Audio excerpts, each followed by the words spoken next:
Hello Aries, to a timeless love variant reading of yours. Please bear in mind a few things before we get into the reading. I am Master 7th, aka 7th, that reads these energies for you. Should you want to know who she is, what she's all about, and what I have to offer, her details can be found in the description box below. For some insight, I am a master healer that provides remote wellness and or tarot intuitive insights. In the description box, you'll also find various links on how to gain access to navigating this channel and making your way over to my sister channel. This reading may provide you universal justice if Aries is found in your sun rising and or Jupiter position. Should it be anywhere else within the chart that you may or may not know of, you may be in search of emotional redemption, where I suggest you may wander over to my sister channel and see whether or not any of the content over there is to your benefit. All right. Feminine and masculine energies are non-gender specific, and time is irrelevant. Whatever brought you here, you may utilize something. The most important thing with all these readings is to use your discernment to take what's yours, leave the rest behind. And this is not a one-to-one connection. This is just general insight. Okay. All right. Aries, let's see what's going on. I do feel exhaustion. You know, really wanting to have a good night out or a good night in, just a good night general. All right, whether that means a night out, just dancing the sorrows and the stress away, or whether it's a wonderful night in with an individual that you care, that, you know, you just can be relaxed with.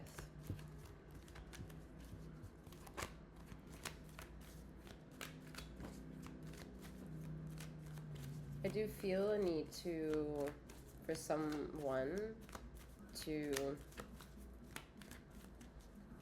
release their emotions. I feel the feelings of sadness wanting to come forth and wanting a moment's notice.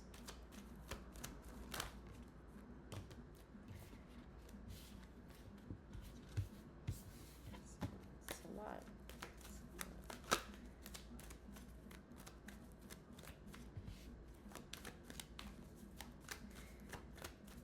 Maybe secretly trying to figure out if you're in love, if love is there for you, what love means for you. Is it a concept that you have to work for, or work towards? What does it mean to have a compromisable connection? The Chariot energy. I think that's where that exhaustion a bit maybe comes from. Feeling like there is an emotional burden on your shoulders here with these supposed like crescent moon in this bubble of reading, and that's weighing you down. But it's two halves of a whole, right? There are also two faces, different expressions on the shoulder. So it's like playing Jekyll and Hyde with oneself and not being able to really process all that is within your universe at this time. It seems political, even if it's romantic, even if it's on the notion of love. It's a political, like, inquiry, like whether or not two different cultures can mesh. How are you going to blend two opposites together, if it's possible, if it's ideal?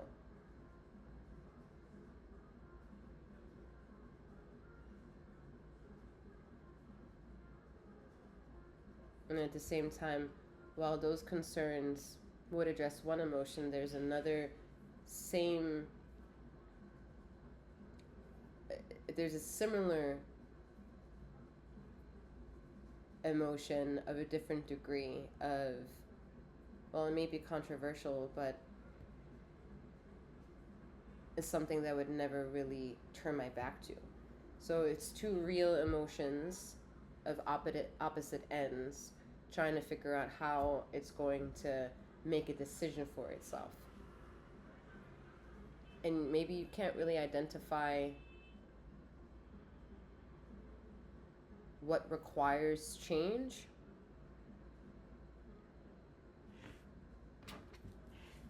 I think there's a need to become spiritual.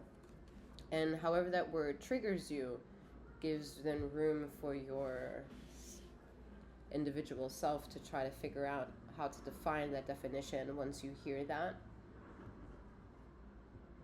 and see what that means and how you can incorporate its definition in your life. You know, if someone says you need more color blue in your life, what would that mean for you, even if you don't understand the meaning behind blue, but you do like the idea of someone suggesting or being suggestive of dabble in blue.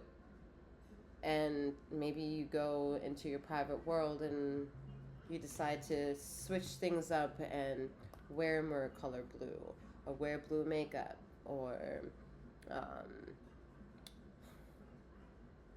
wanting to change to a blue ink pen, writing, I don't know, changing the decor to being blue. You always went for raspberries, so maybe you're going for blueberries.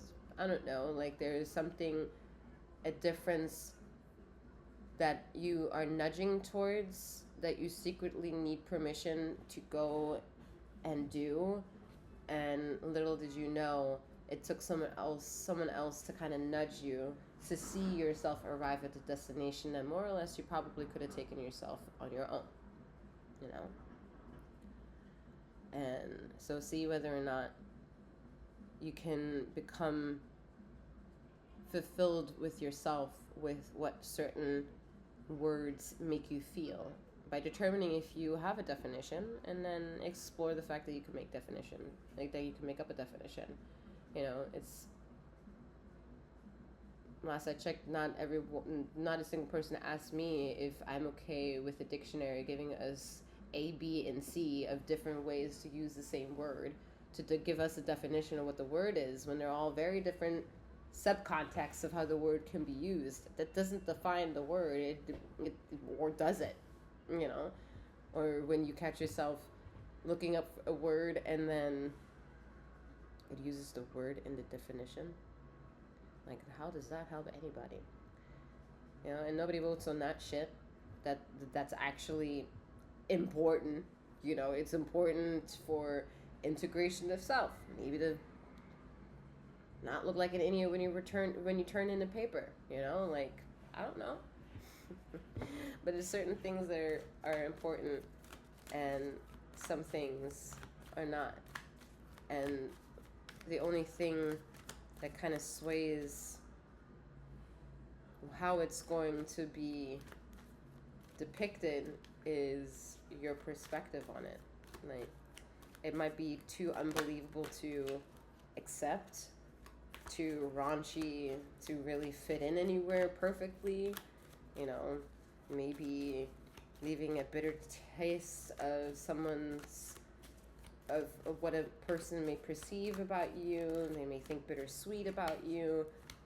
But at the end of the day, are you content with who you are, with what you have, and what you're aiming towards?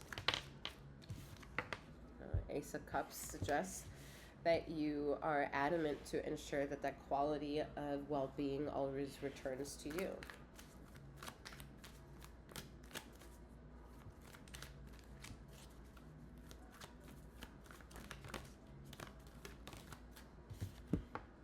Someone is, I think, struggling with their faith. What is faith to them? You know, what is the context of creating the storyline that allows oneself to go in that space and consider it sacred and untouchable, and a permissible existence of an atmosphere to coexist within without feeling that they're wrong in being and breathing and taking up space and taking up inquiry of thought and emotion. Like, if you've been given that, and it's been hurt, like if you've been in an this is where the tide turns. There's some interesting possibilities, but I do sense that there could be someone who may have gotten some version of abuse in former temples of churches and stuff like that, and it really pushing the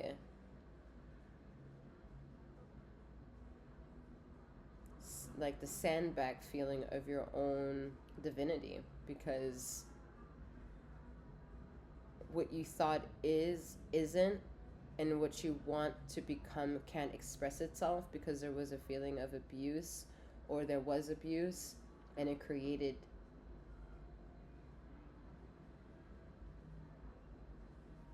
an automatic reaction of protection.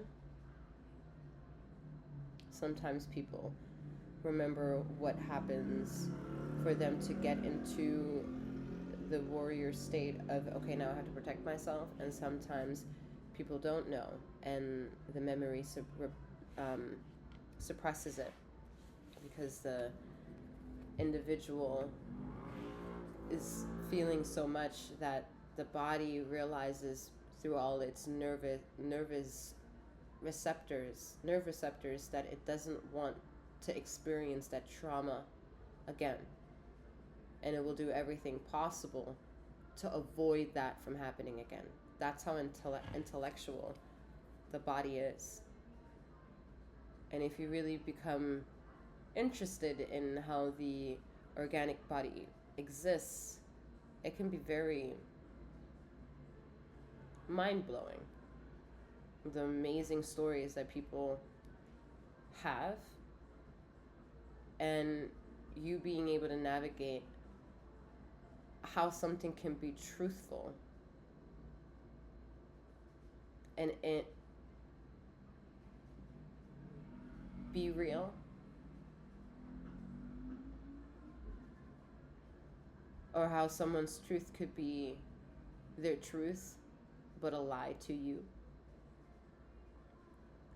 It's a complex world and a complex situation, and it's a complex situation in a complex world.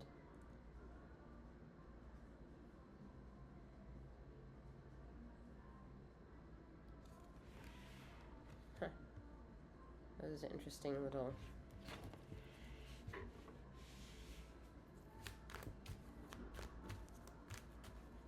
wave. Alright. So, wanting to figure out how to get away from something, maybe a situation, maybe towards an outcome.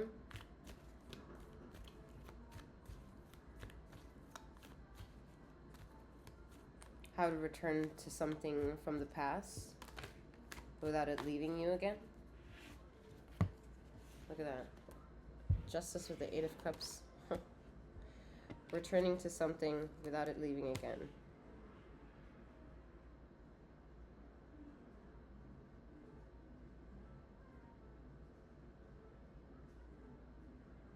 I don't see you returning again.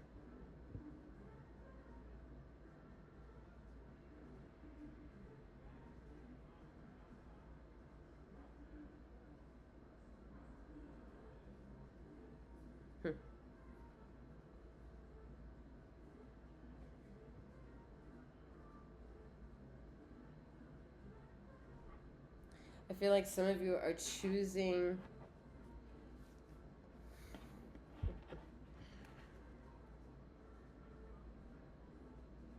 I think the passion within you to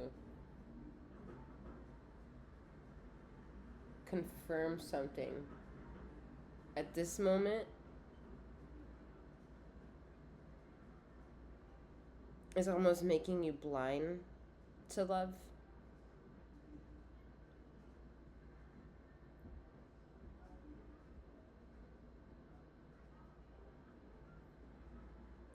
If you're an individual that has been introduced into someone's world that already has more than one individual that's connected to them, aka a family, then, and wondering if this person is going to leave their life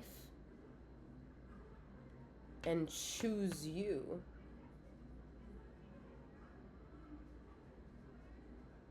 the answer is no. Yet, just as confusing it is to accept the no, is due to the chaos ensued that wonder of if it's yours, if you're the chosen one, you were already chosen for having entered. You entered into someone's life, and that was the answer to something. And I feel like there's another dialogue attached to that, though, that these individuals, okay, so if let's see if the story fits somehow. All right, there is a couple that lives together, they're a family.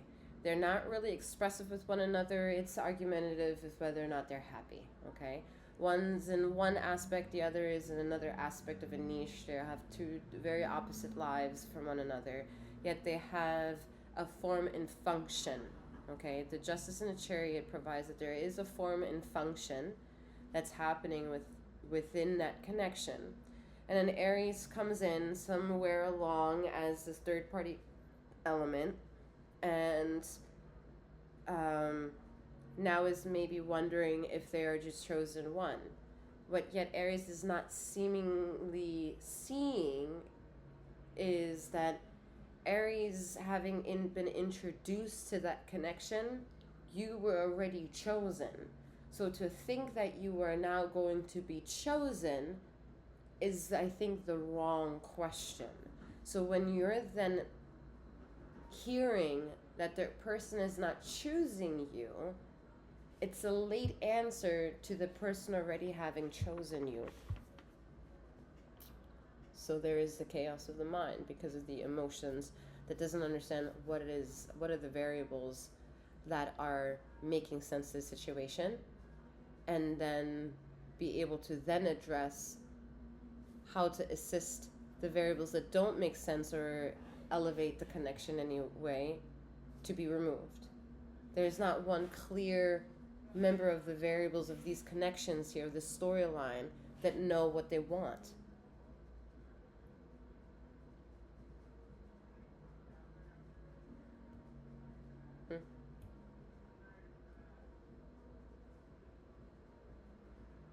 Everyone's kind of like, everyone's involved, doesn't really know what they want.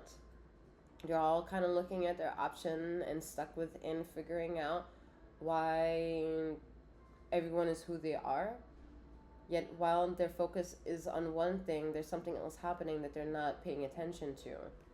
And then they're leaving the situation of justice. They're turning their back on justice. They're turning their interest to putting more effort into a situation so that the emotional self can be more relaxed. That's what I see not happening, or at least what is entertaining the idea or the feelings that something is wanting to lean in your favor.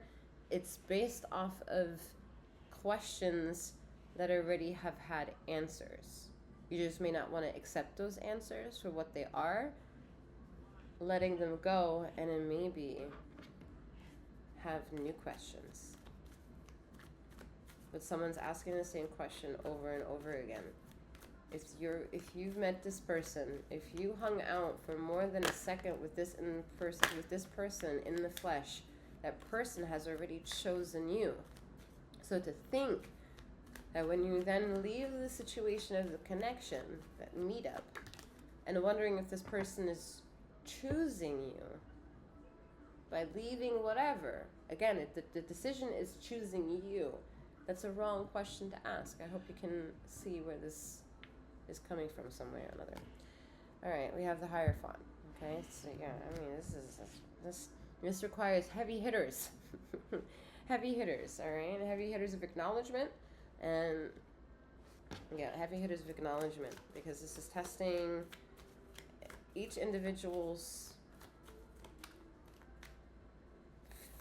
faith, religion, class, dignity, image of self, rumors. Like, the footprint for each individual to make a choice is more daunting than reaching a decision that could provide sustainability of wellness. Anyway, we have the Knight of Swords with the Lover's energy. Okay. Yeah, I feel like this is an approach where everyone involved is bringing their level of angst to the situation, and they all don't really know what they want. They know that what they can desire, they know what they could aim towards, they know what they could turn their back to if they should want to, but to verbally address it, to go out of their way to say it, is part of the drama that's happening. All right? And that's how, at the same time, the idea of everyone thinking about each other is also then perpetuating this cycle of, well, do I feel guilty? Should I say anything? Like, am I caught? Will they find out? Like, consider yourself in a weird bubble that if you feel that anything can resonate with a stranger's touch of a storytelling time, then and that stranger's viewpoint is nowhere near being in part of your life, like being part of your life, and some things are true, then wouldn't it be possible to assume that the people that are variables within your life could also assume what the stranger had said? So if that's the case, who's not talking? Who's not talking? Who's saying that they want the highest expectations and standards, yet show up to zero?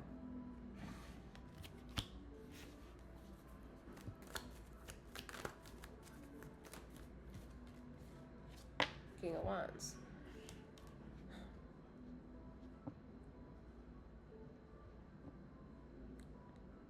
I think you also want to partly prove to yourself that you will show up to whatever it is that you have determined for yourself.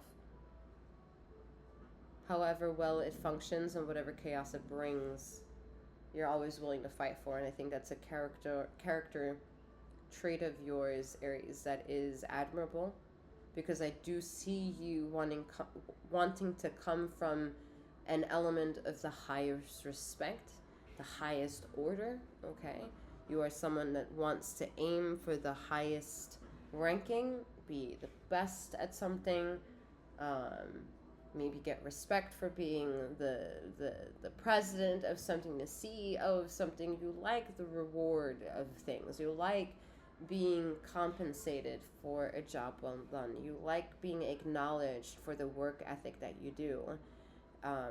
You like validation in the external front of the action that is around having to and wanting to validate you. And then there's an undertone of a reality at the same time happening that is not allowing you to be emotionally available.